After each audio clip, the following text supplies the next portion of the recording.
Rolling friction அப்படின்னு என்னென்னு பார்க்கலாம்.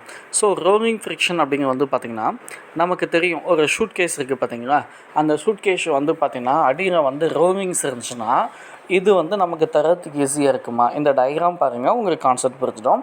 இப்போது இதில் வந்து பார்த்திங்கன்னா இந்த ஷூட் கேஸ் இந்த பெட்டியில் வந்து பார்த்திங்கன்னா அடியில் வந்து நிறைய ரோலிங்ஸ் இருக்குது. இப்போது இதில் வந்து பார்த்திங்கன்னா இந்த டயக்ராம் பார்த்திங்கன்னா வித்தவுட் ரோலிங்ஸ் இருக்குது. அப்போ ரோலிங்ஸ் எதுவுமே கிடையாது. இப்போ நமக்கு எது ஈஸியாக இருக்கும் பிடிச்சி நகர்த்துறதுக்கு அப்படின்னு பார்த்தா கண்டிப்பாக எது நமக்கு ஈஸியாக இருக்கும்னு கேட்டிங்கன்னா இதுதான் நமக்கு ஈஸியாக இருக்கும். ஏன்னா ரோலிங்ஸ் இருக்கனால நமக்கு அதிகமான ஃபோர்ஸ் கொடுக்க தேவையில்லை. சும்மா லைட்டாக பிடிச்சி தங்கினாவே இது வந்து ஈஸியாக அந்த ரோலிங்ஸ் வந்து பார்த்திங்கன்னா அப்படியே உருவிட்டு போகும். பட் இங்கே அப்படி கிடையாது. இங்கே ஸ்டாட்டிக்ஸ் ஃப்ரிக்ஷன் அதிகமாக இருக்கும். ஸோ கான்செப்ட் என்னது, இங்கே ஏன் இதில் ஈஸியாக போகும், இதில் கொஞ்சம் போகிறதுக்கு ஹார்டாக இருக்கும்.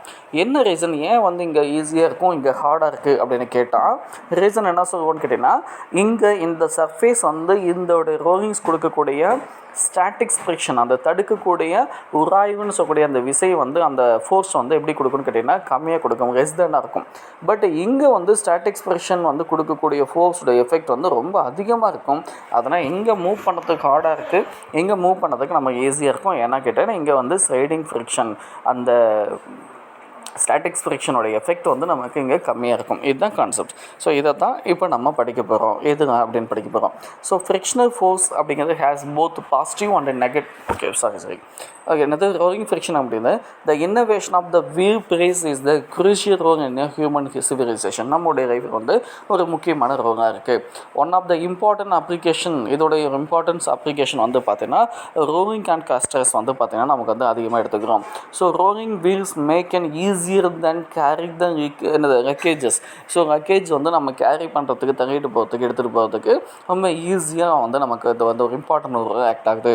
when an object move on the surface, ஒரு ஆப்ஜெக்ட் சர்ஃபேஸ் மூவ் ஆகும்போது essentially is it sliding on it. அது அப்படியே அதுக்குங்க அப்படியே அது மாதிரி என்னது அப்படியே ஒரு மோதிட்டுக்கு வர மாதிரி ஒரு ஸ்லைடிங் ஆன் இட்டாக இருக்கும். But wheel moves on the surface through the rolling motion. ஆனால் ஒரு ரோலிங் மோஷன் வந்து வீல்ஸ் வந்து ரோல் ஆச்சுன்னா in rolling motion wheel moves on the surface the point of contact of the surface is always rest. என்ன meaning சொல்கிறாங்க, இதுதான் point of contact. இது இந்த ரோலிங்ஸோடைய பாட்டமும் இந்த சர்ஃபேஸ் இருக்குது பார்த்தீங்களா, அந்த இடம் வந்து பார்த்தீங்கன்னா பாயிண்ட் ஆஃப் கான்டாக்ட் வந்து எப்பவுமே நமக்கு எப்படி இருக்கும், ரெஸ்ட் இருக்கும். Since the point of contact is that rest இருந்துச்சுன்னா there is no relative motion.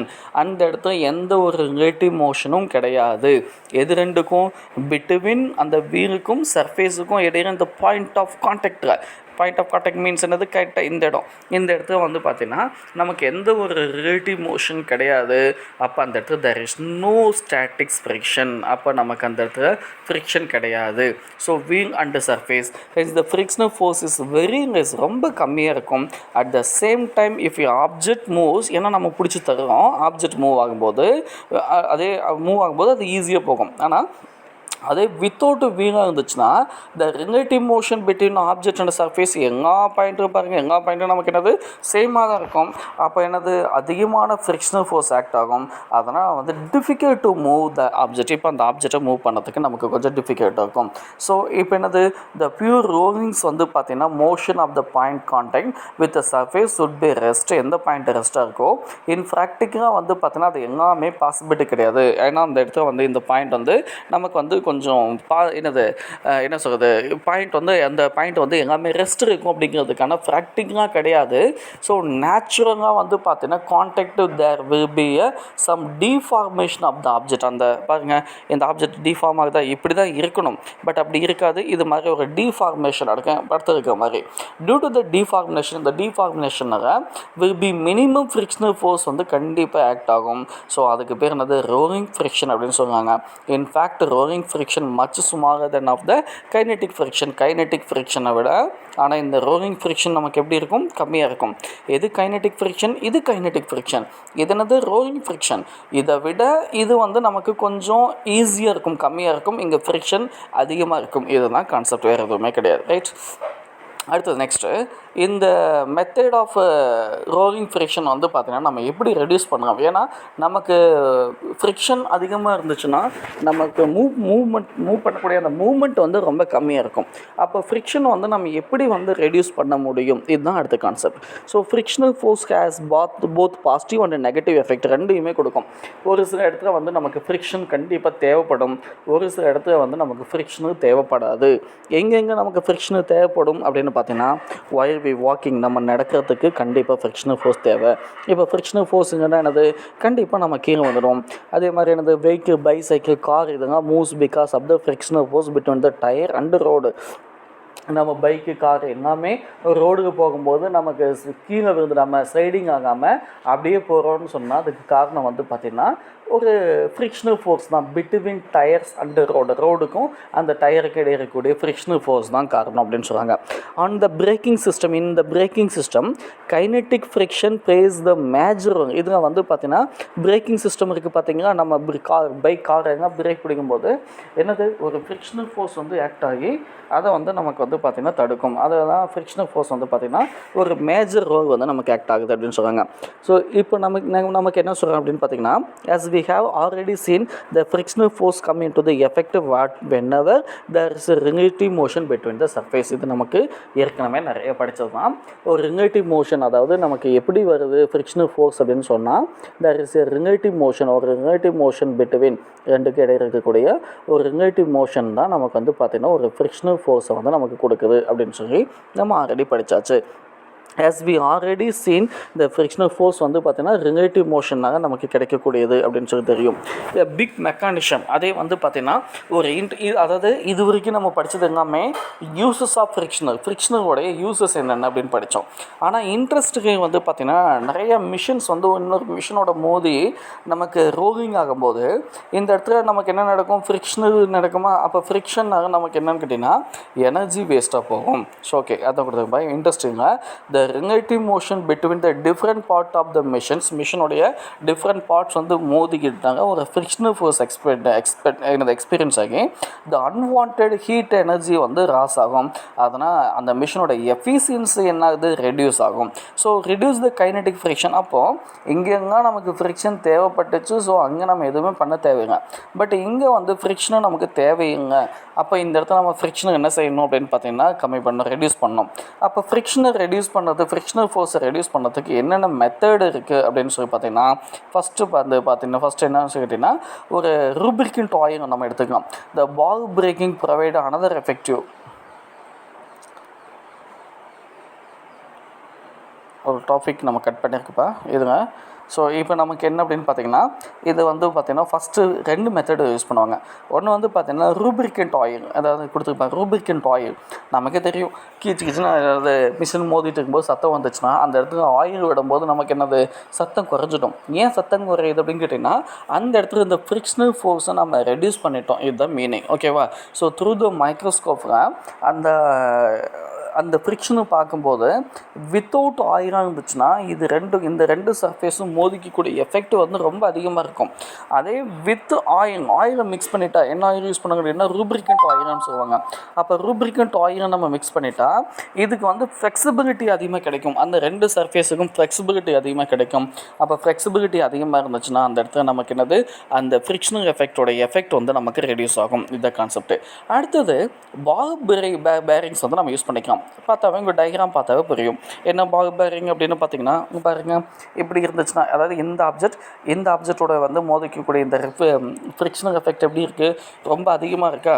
ஆனால் அந்த கேப்பில் வந்து நம்ம என்ன செஞ்சோம் கேட்டிங்கன்னா, பால் பேரிங்ஸ் வந்து நம்ம வச்சுட்டோம்னா இந்த பால் பேரிங் என்ன செய்யும் கேட்டிங்கன்னா, இப்போ இதுவும் ரொட்டேட் ஆகுது. இப்போ இது ரொட்டேட் ஆகும்போது இதோட மேலே மோதிக்கக்கூடிய அந்த ஃப்ரிக்ஷனல் ஃபோர்ஸை வந்து கம்மி பண்ணிவிடுமா. ஸோ கவனிங்க, என்ன சொல்லணும் புரியுதுங்க, டயக்ராம் பார்த்தாவே புரியும்.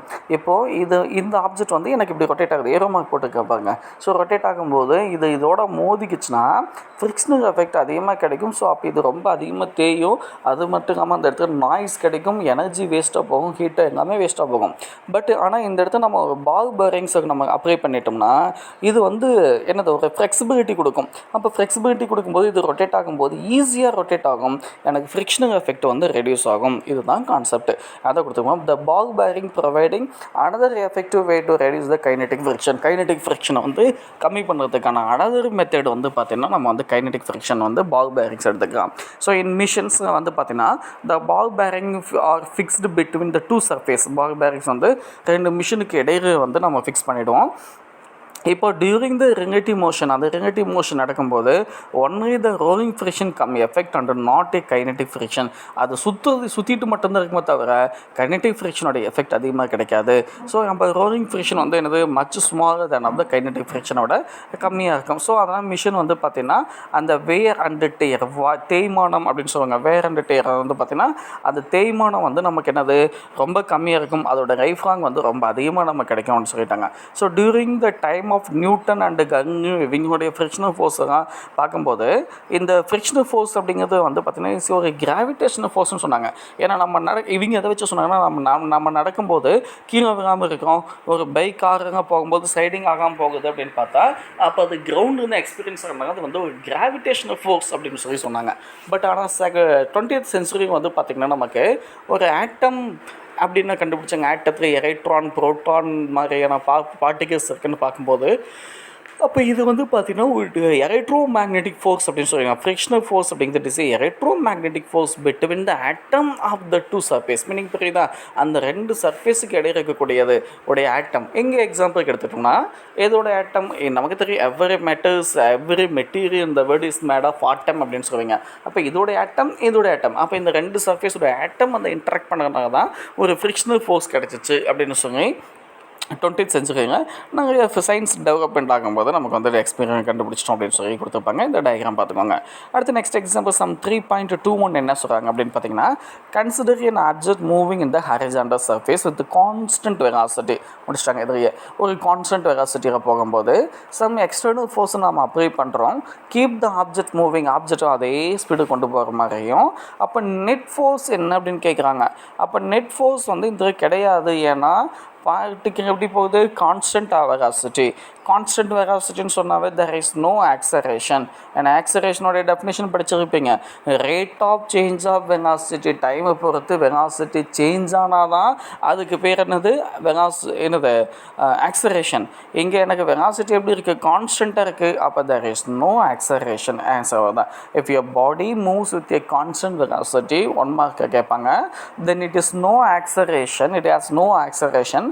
According to the Newton's second law படி there is no net force. என்ன F ஈக்குவல் என்னென்னு போடுவீங்க? MA. ஏக்கு வந்து நம்ம என்ன போடலாம்? 0 பண்ணோம். அப்போ டோட்டலாக நமக்கு என்ன ஆகிடும்? 0 ஆகிடும். அப்போ நெட் ஃபோர்ஸ் கிடையாது, 0. there is no net force. அப்போ external force balanced by the kinetic force. அப்போது எது நமக்கு எதை பேலன்ஸ் பண்ணுது? எக்ஸ்டர்னல் ஃபோர்ஸ் வந்து பார்த்திங்கன்னா நமக்கு அதை பேலன்ஸ் பண்ணிடுச்சு. If not a no force acting on the object, அது மேலே ஃபோர்ஸ் ஆக்ட் ஆகணும் கிடையாது. 2 ஃபோர்ஸோடைய ஆக்டிங் ஆன் த ஆப்ஜெக்ட். ஆனால் நெட் ஃபோர்ஸ் தான் நமக்கு என்ன ஆகுது? 0 ஆகுது. ஆனால் ஃபோர்ஸ் ஆக்ட் ஆகும். வார்த்தை புரிஞ்சுக்கணும். இப்போ நமக்கு அந்த ரெண்டுமே அந்த 2 சர்ஃபேஸ் கிடையாது ஃபோர்ஸ் ஆக்ட் ஆகுது. ஆனால் பட் நெட் ஃபோர்ஸ் அப்படின்னு கேட்கும்போது, டோட்டல் ஃபோர்ஸ் அப்படின்னு கேட்கும்போது தான் நமக்கு அது என்னது? 0ன்னு கிடைக்கும். அப்போது ரோலிங் ஃப்ரிக்ஷன் அப்படின்னா ரோலிங் ஃப்ரிக்ஷனை எப்படி ரெடியூஸ் பண்ணுவோன்னு கேட்டால் ஒரு டாபிக் கட் பண்ணிருக்கு, நீங்கள் ஞாபகம் வச்சுக்கோங்க. எதுன்னு சொன்னால் இந்த ரூப்ரிகன்ட் ஆயில் ஒன்று, இன்னொன்று பால் பேரிங்ஸ். இது ரெண்டுமே யூஸ் பண்ணி நம்ம என்ன செய்யணும்னு கேட்டிங்கன்னா ரோலிங்ஸ் வந்து நம்ம வந்து ரெடியூஸ் பண்ண முடியும் அப்படிங்கிறத ஞாபகம் வச்சுக்கோங்க. ரைட்.